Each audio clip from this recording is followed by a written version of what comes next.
Israël a-t-il une nouvelle fois réussi à infiltrer le cœur même de l'Iran en y implantant un espion du calibre d'Eli Cohen, dont les renseignements silencieux ont donné à Israël une puissance si terrifiante qu'en un seul instant, avec seulement quelques missiles, il a effacé de la surface de la terre le guide suprême iranien, son plus grand ennemi, l'ayatollah Ali Khamenei, toute sa famille et l'ensemble de ses généraux les plus sanguinaires. L'histoire d'Israël témoigne de la manière dont, dans les guerres, l'espionnage peut renverser le cours du destin. Mais cette fois-ci, la brèche ouverte au cœur du dispositif sécuritaire de Téhéran constitue sans doute la page la plus effrayante de toute l'histoire du Mossad. Car cette fois, la cible du Mossad n'était pas un homme, mais les racines même d'un régime.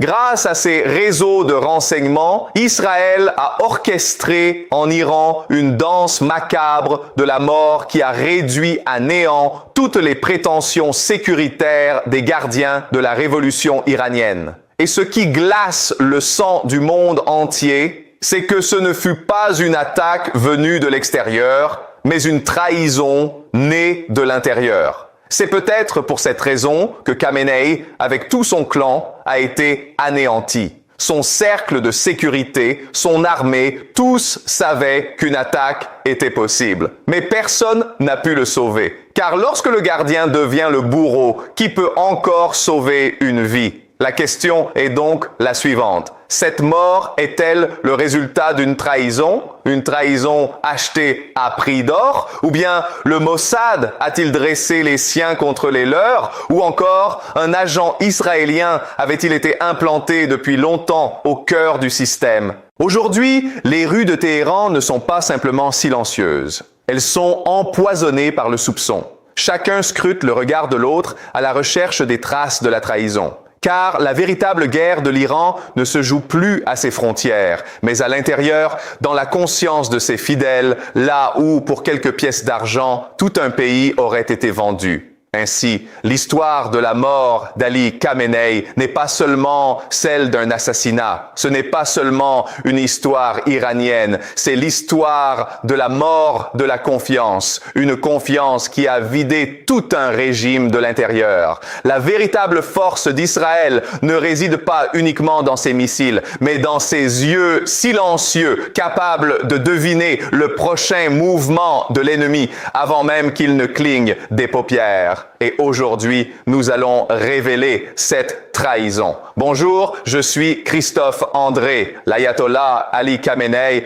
n'est plus de ce monde. Alors que la nouvelle de sa mort se répand, les présentateurs de la télévision iranienne éclatent en sanglots à l'antenne. À mesure que l'information progresse, des manifestations éclatent à travers le monde. Dans certaines régions, des foules pleurent son nom, ailleurs, on célèbre sa disparition.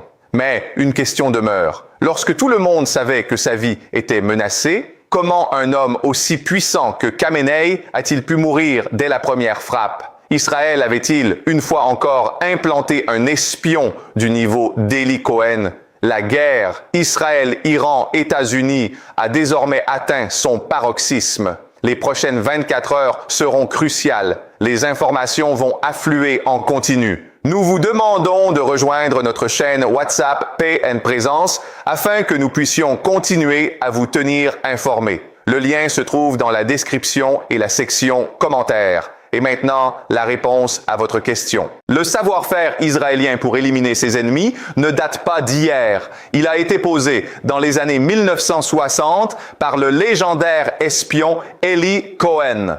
À l'époque, Cohen se faisait passer pour un riche homme d'affaires et avait infiltré les plus hautes sphères du pouvoir syrien, jusqu'aux quartiers généraux militaires. Il était même pressenti pour devenir ministre de la Défense. C'est lui qui suggéra de planter des arbres pour faire de l'ombre près des bunkers syriens.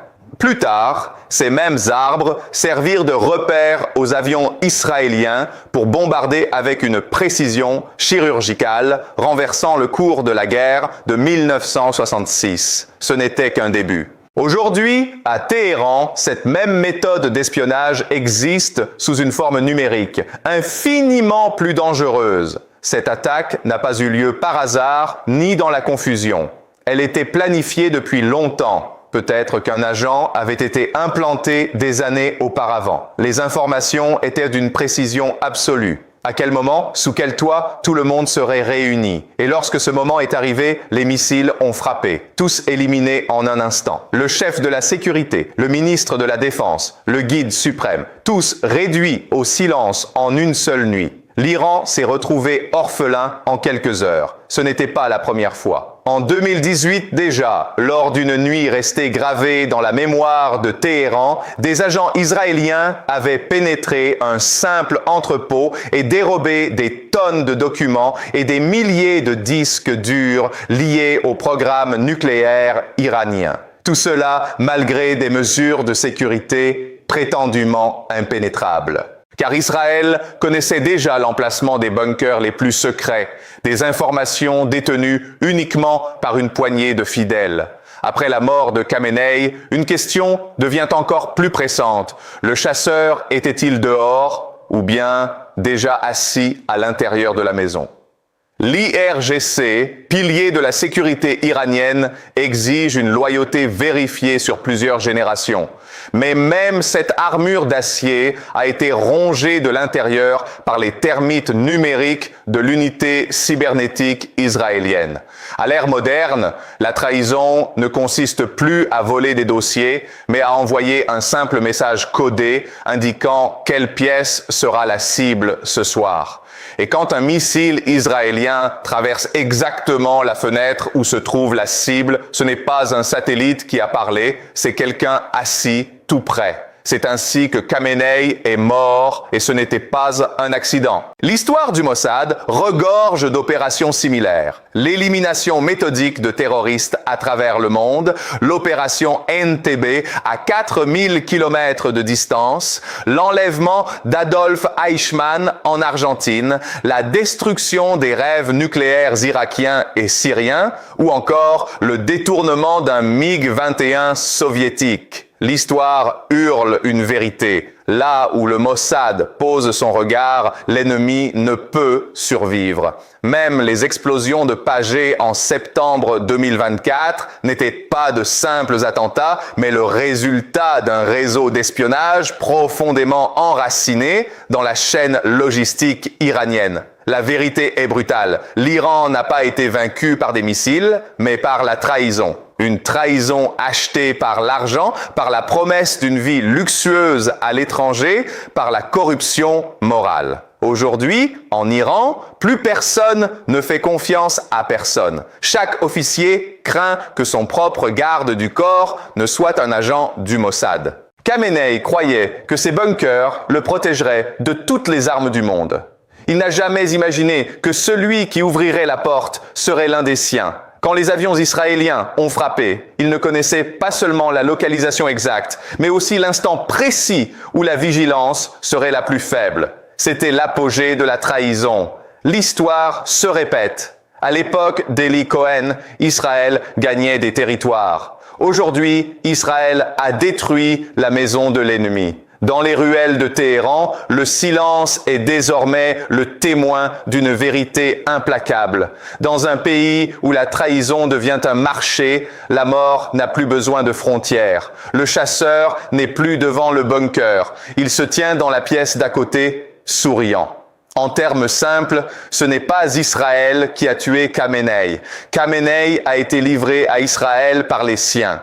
C'est le Mossad. Et voici la véritable histoire de cette guerre. Namaskar. Rejoignez notre chaîne WhatsApp Paix en présence. Et